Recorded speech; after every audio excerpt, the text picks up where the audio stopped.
आज की ये वीडियो बहुत ही इंपॉर्टेंट है आपकी। इसमें मैं आपको दो रिएक्शंस कवर कराऊंगा सिंथेसिस आपकी। पहली सिंथेसिस रहेगी आपकी डायज़ेपाम की, दूसरी रहेगी आपकी सॉल्बुटामॉल की। दोनों ही सिंथेसिस वेरी वेरी इंपॉर्टेंट है, पेपर में हर बार आती है। इसलिए सारे बच्चों का काम क्या है, कॉपी पे लेके इसको नोट कर लो, ठीक है, और बार बार रिपीट कर लेना। जहां दिक्कत आए उसको लिख के देखना। जितने बार आप रिएक्शन की प्रैक्टिस करोगे उतना ही आपकी रिएक्शन स्ट्रॉन्ग होगी, और इसका कोई तरीका नहीं है, ठीक है। तो वीडियो को लंबा ना करते हुए जल्दी से हम देखते हैं। और जो चैनल पर नए हो सब्सक्राइब कर लेना, वीडियो को लाइक कर देना, शेयर कर देना।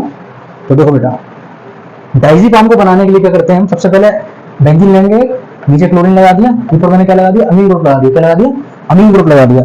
अब अमीन ग्रुप जब नीचे ऊपर लगाया तो नीचे की तरफ क्या करते हैं हम, CO लगाकर नीचे फिनाइल रिंग लगा देते हैं। क्या लगाते हैं? Phenyl ring. बेंजीन नहीं है, ये क्या है? फिनाइल। जब बेंजीन में से एक हाइड्रोजन कम हो जाता है तो क्या बनती है? फिनाइल बनती है। तो सबसे पहले हम लोगों को ये बनाना है, एक बेंजीन बनाएंगे, ऊपर NH2 लगाएंगे, नीचे की तरफ Cl लगाएंगे, और साइड में आपका राइट साइड पे लगा देंगे CO करके, यहाँ पर एक फिनाइल रिंग लगा देंगे। इसकी जगह हम PH भी लिख सकते हैं। क्या लिख सकते हैं? PH का मतलब क्या है? फिनाइल। क्या है? फिनाइल। अगली वाले स्टेप में क्या करते हैं, Cl CO CH2 Cl ले लेते हैं, जिसको अपन लोग ऐसे लिखते हैं ClO और Cl लगा के ऐसे। अब यहाँ पर क्या है? कार्बन है तो CO हो गया, यहाँ पर क्या है? CH2 आएगा, यहाँ क्या है? Cl। तो इसको ले लिया Cl CO CH2 Cl। इसको लेने के बाद देखो क्या किया आप लोगों ने, यहाँ तक तो सब कुछ कॉमन है, इतना इतना देखो, ये कॉमन है, ये कॉमन है। अब यहाँ पर देखो, ये जो हाइड्रोजन था, एक हाइड्रोजन हटा के हमने क्या किया, इतने इतने को लगा दिया यहाँ पर। जो एक हाइड्रोजन निकलेगा यहाँ से, ध्यान देना इधर, इस पर कितने NH है? NH2 है। कितना है? NH2। तो यहाँ पर कितना है? NH। यहाँ पर देखो तो क्या है? NH। अब क्या करेंगे हम, इसका एक H ले लेंगे और इसका Cl ले लेंगे, तो इसका एक H निकलेगा और यहाँ से निकलेगा Cl। ये दोनों क्या हो जाएंगे? गायब, निकल जाएंगे। HCl निकल गया, फरार, गायब हो गया। अगला क्या होगा, देखो ये बचा आपका CO और CH2 Cl। तो ये लगा दिया, देखो ये लगा तुम्हारा CO CH2 Cl लग गया। क्लियर है यहाँ तक? यहाँ से ये बना लोगे, इतना बनाने के बाद क्या करोगे, NH2 का था, H हटा दिया मैंने, और यहाँ का जो Cl था, इस Cl को हटा दिया, तो निकल गया यहाँ से माइनस HCl रिमूव हो गया आपका यहाँ से। तो मैं यहाँ लिख सकता हूँ माइनस HCl निकल रहा है यहाँ से, ठीक है।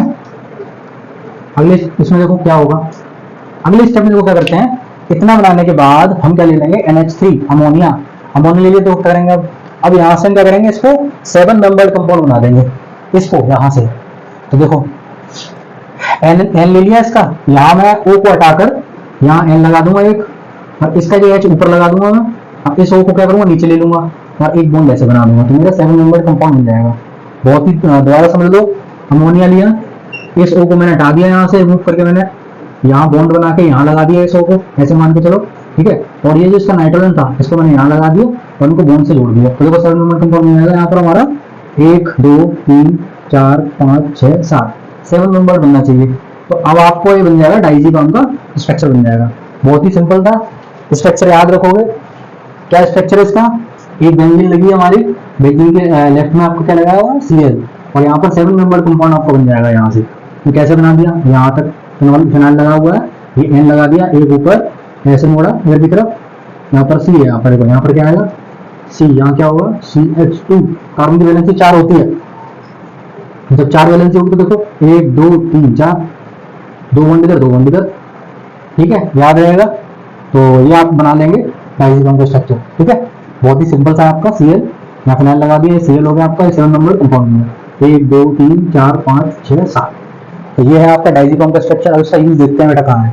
एंजाइटी को ट्रीट करने के लिए, मसल स्पास्म को ठीक करने के लिए, और सीजर्स जो मिर्गी के दौरे आते हैं उसको ठीक करने के लिए ड्रग क्या है, डायज़ेपाम। अगली ड्रग हम देखते हैं, तो उससे पहले छोटा सा आपका कमेंट में आपको आंसर देना है कि सीजर्स क्यों आती हैं, ठीक है, सीजर्स क्यों आती है, रीजन क्या है इसका, सभी लोग कमेंट करेंगे। अगली सिंथेसिस जो इंपॉर्टेंट है, दोनों ही इंपॉर्टेंट है, हर बार पेपर में आती हैं, डायज़ेपाम और सॉल्बुटामॉल की हर साल आती है पेपर में, ठीक है। हर 4 सेमेस्टर के एग्जाम होते हैं उनमें आती है बीफार्म। सॉल्बुटामॉल को बनाने के लिए क्या लेते हैं हम, एसीटोफिनोन। क्या लेते हैं, एसीटोफिनोन। तो एसीटोफिनोन डेरिवेटिव्स ले लिया अपन लोगों ने। अगली रिएक्शन करा रहा हूँ सॉल्बुटामॉल की, ये हो गई हमारी। उम्मीद करता हूँ सभी लोगों को समझ में आई होगी। सभी लोगों को समझ में आई तो वीडियो को लाइक जरूर करना, ठीक है, लाइक करना ना भूलें। सॉल्बुटामॉल को जब बनाते हैं तो क्या लेते हैं हम, एसीटोफिनोन लेते हैं। एसीटोफिनोन डेरिवेटिव ले लिया मैंने। तो देखो एसीटोफिनोन डेरिवेटिव कैसे बनाते हैं, बेंजीन ले लिया, बेंजीन के ऊपर मैंने CH3 जोड़ दिया था, क्या किया, COCH3 जोड़ दिया।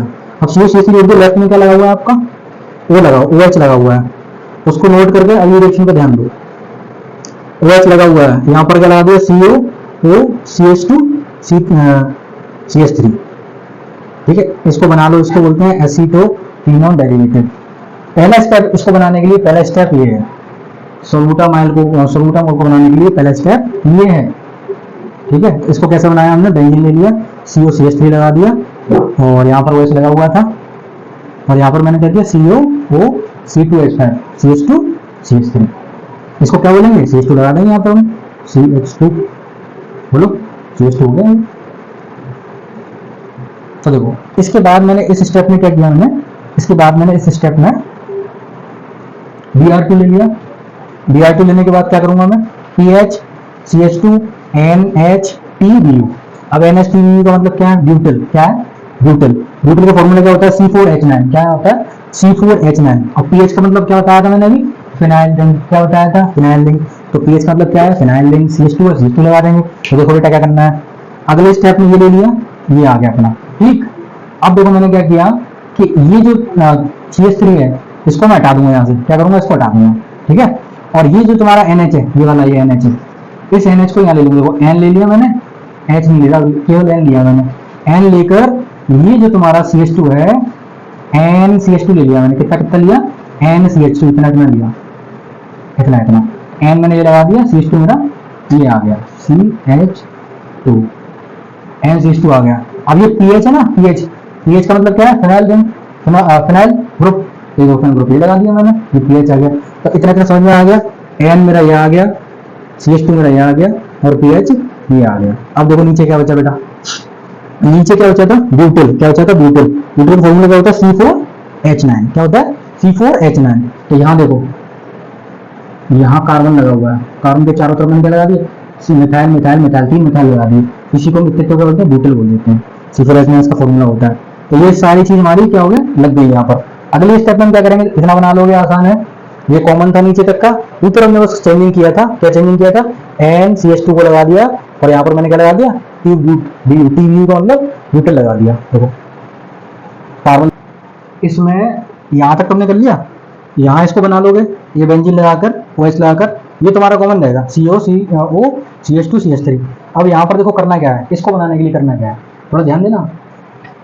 यहाँ से देखो H2 है, 2 H2 है अपने पास, और N पे देखो ये ब्यूटिल लगा हुआ है, ऊपर फिनाइल लगा हुआ है। तो अब मैं देखो क्या करूँगा, मैं इतने इतने को हटा दूंगा, इसको हटा दूंगा, फिनाइल को हटा दूंगा मैं। ठीक है, फिनाइल जब हटाऊंगा तो देखो क्या होगा, इसकी जो 2 H हैं, इस H को पर लोग कैसे, एक 2 H का मतलब क्या है कि इसका एक H तो मैं यहाँ लगा दूंगा। ठीक है, एक H मैंने यहाँ लगा दिया, बॉन्ड हटा दूंगा। ऑक्सीजन 2 बॉन्ड रखता है, एक बॉन्ड इधर, एक बॉन्ड H के संग। तो H यहाँ लगा दिया मैंने, इस H का। ठीक, अब दूसरे वाले में देखो ये CH2 है, इसको बीच में लगा दूंगा, तो ये CH2 तुम्हारे ये आ गया, ये वाली जगह CH2 ये आ गया। अब ये जो N है, एक H जो बचा बैलेंस पूरी करने के लिए, नाइट्रोजन 3 बैलेंस रखता है, 1 2 3 3 बॉन्ड बनाता है, तो इसको भी पूरी करनी पड़ेगी। तो एक H यहाँ लगा देंगे अपन लोग, और बाकी का हमारा जैसे कहते हैं सर, देखो इतना इतना, ठीक है हमारा ब्यूटेन।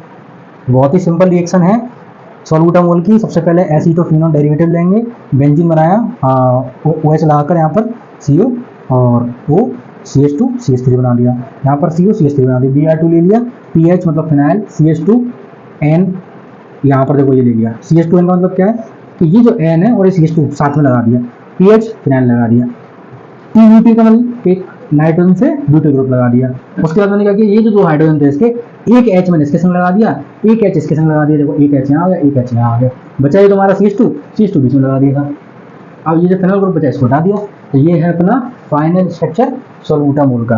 किसका, सॉल्बुटामॉल का। और नीचे से देखो हम क्या करेंगे, ये नीचे देखो हमने ये जो था इतना इतना, ध्यान देना यहाँ से, इसका ये जो H है, एक H मिलेगा, तो एक H हम यहाँ पर यहाँ लगा देंगे, इस वाले में। इसको हटा के यहाँ से इतने इतने को, ये हट जाएगा आपका। इसमें से आपका केवल एक O रह जाएगा, एक O रह जाएगा आपका, और एक H रह जाएगा। ठीक है, तो उम्मीद करता हूँ बच्चों को वीडियो समझ में आई होगी। अब इसका यूज देखते हैं। अस्थमा को ट्रीट करने के लिए, COPD को ठीक करने के लिए, और COPD का आप इसको कमेंट बताएंगे इसका फुल फॉर्म क्या होता है। हाइपर कैलेमिया, इसको ट्रीट करने के लिए, हाइपर कैलेमिया क्या होता है जब पोटेशियम की मात्रा बॉडी में बढ़ जाती है, उसको बोलते हैं हाइपरकैलेमिया। उसको ट्रीट करने के लिए ये आपका स्ट्रक्चर है सॉल्बुटामोल का। पेपर में स्ट्रक्चर भी आता है, सिंथेसिस भी आ जाती है। ठीक है, ये OH आपका कहाँ से आया, ये OH आपका देखो O तरीके मिलेगा आपको, और एच ले लेंगे एक यहाँ पर। तो thanks for watching, like share.